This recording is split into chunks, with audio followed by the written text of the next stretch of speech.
Hello friend, welcome back on my YouTube channel. Friend, आज के video में हम बात करेंगे एक ऐसे टर्म्स की जिसका नाम है टेंशन। और वास्तव में ये टेंशन भी दे देता है क्योंकि इसे जल्दी लोग समझ नहीं पाते हैं। ठीक है, तो फ्रेंड हम लोग इसका जो समझेंगे, सबसे पहले हम इसका जो डिफिनीशन है, जो इसको टर्म को दिया गया है एम एच अब्राम की बुक में, यानी इससे अथेंटिक कोई बुक नहीं है, तो हम इस अथेंटिक बुक से इसे समझेंगे। ठीक है, और इसको किसने दिया है इस वर्ड को, और उसके बारे में भी समझेंगे। ठीक है, फिर हम लोग एक इजी डिफिनेशन भी समझेंगे उससे।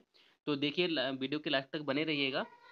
आज को के बाद आपको इस टेंशन वर्ड के बारे में कोई भी टेंशन नहीं होगी। ठीक है, तो फ्रेंड देखिए, लिखा हुआ है कि टेंशन क्या है, आखिर ये बना कैसे है। Tension become a common descriptive and evaluative word. कह रहा है कि जो कॉमन जो टेंशन वर्ड है वो क्या है, वो बनता है एक कॉमन डिस्क्रिप्टिव और इवेल्युएटिव वर्ड बनता है। कहाँ? In criticism of the 1930s and later. कह रहा है कि जो 1930s का दशक में जो क्रिटिसिज्म था, उसके बाद भी ये जो वर्ड है एक डिस्क्रिप्टिव और इवेल्युएटिव वर्ड बन गया था। ठीक है, स्पेशली आफ्टर एलन टेट, यानी स्पेशली तरीके से एलन टेट के बाद one of the new critics, यानी जो क्या थे, एक न्यू जो क्रिटिक्स थे उनमें से एक थे, proposed it is a term to be made by lopping the prefix. उन्होंने ये बताया कि जो टर्म है इसका प्रपोज हुआ है। ये कहा उन्होंने प्रपोज किया कि ये टर्म बना है कैसे, एक वर्ड है जो लॉजिकल तरीके से शब्द बने हैं, उसमें से जो उसका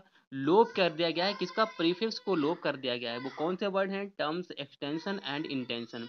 उन्होंने बताया कि जो एक्सटेंशन और इंटेंशन वर्ड हैं, इनके जो प्रीफिक्स ई एक्स है और ई एन है, इसको लोप कर दिया गया।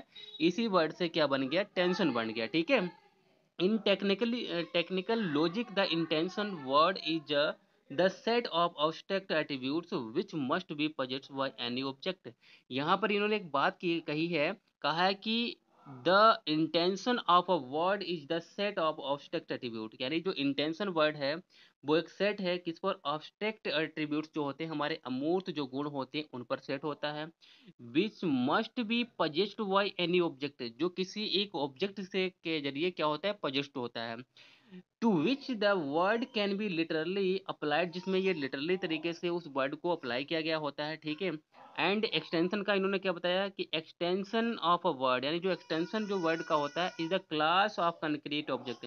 एक क्लास होता है किसका? एक ग्रुप होता है कंक्रीट ऑब्जेक्ट का, यानी जो मूर्त हमारे ऑब्जेक्ट होते हैं उनका एक ग्रुप होता है, जिसमें क्या होता है? To which the word apply, जिसमें ये वर्ड को अप्लाई किया गया होता है। ठीक है, यह बात किसने बताई है? ये एलन टेड ने बताई। आगे भी देखिए, L the meaning of good poetry, यानी एक अच्छी पोएट्री की मतलब अगर क्या होता है, तो ये एलन टेड ने ये बताया कि a meaning, the meaning of good poetry according to Tate is its tension. कि एक अच्छी पोएट्री का अगर मीनिंग जानना चाहते हो तो वो क्या है? वो एक टेंशन ही होती है। यानी अच्छी पोएट्री का मतलब ही क्या होता है? टेंशन होता है। कैसे?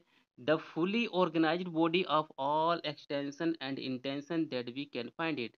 या तो हम लोग क्या कहते हैं? फुल ऑर्गेनाइज्ड जो बॉडी होती है एक्सटेंशन की और इंटेंशन की, वो हम लोग इसके अंदर पा सकते हैं। यानी हम लोग जो हमारे अब्स्ट्रैक्ट जो हमारे इसमें एट्रीब्यूट्स होते हैं वो भी हम पा सकते हैं एक अच्छी पोएट्री में। जो हमारे कंक्रीट यानी जो हमारे मूर्त ऑब्जेक्ट होते हैं वो भी हम इसमें पा सकते हैं। ठीक है, तो फ्रेंड यहाँ पर देखिए, उन्होंने एक और भी डिफिनेशन दी है, बताया है कि हम इस तरीके से समझ सकते हैं। ठीक है, तो ये हमारे बुक दी गई है, इनसे हमें कोई मतलब नहीं है। कह रहा है कि it would be seem that why this statement, यानी अगर देखा जाए तो इस स्टेटमेंट के जरिए टेट मीन्ट, यानी टेट का मतलब क्या था? टेट का मतलब ये था कि good poem incorporate both the obstruct and the concrete.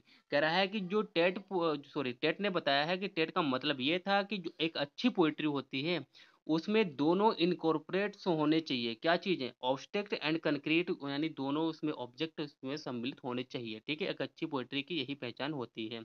और उन्होंने क्या बताया कि the journal idea at the particular image, ये कि एक जर्नल आइडिया भी हो, एक पार्टिकुलर इमेज भी हो उसमें, और इन एन इंटीग्रल होल, यानी पूरी तरीके से उसमें शामिल हो। ठीक है, अब फ्रेंड यहाँ पर देखिए, ये तो किसने बताया? ये तो हमारा एलन टेट ने बताया। एक अच्छी सी और भी इजी तरीके से डिफिनीशन देख लीजिएगा, उससे आपको बिल्कुल क्लियर हो जाएगा। ठीक है, तो फ्रेंड हम देखते हैं उस डिफिनीशन को भी।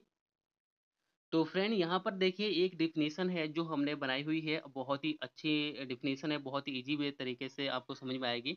यहाँ पर आपको समझ में आ जाएगा कि टेंशन वर्ड को लिटरेचर में क्यों यूज किया जाता है। ठीक है, तो देखिए, tension in a literary context is the sense that something ominous is right around the corner.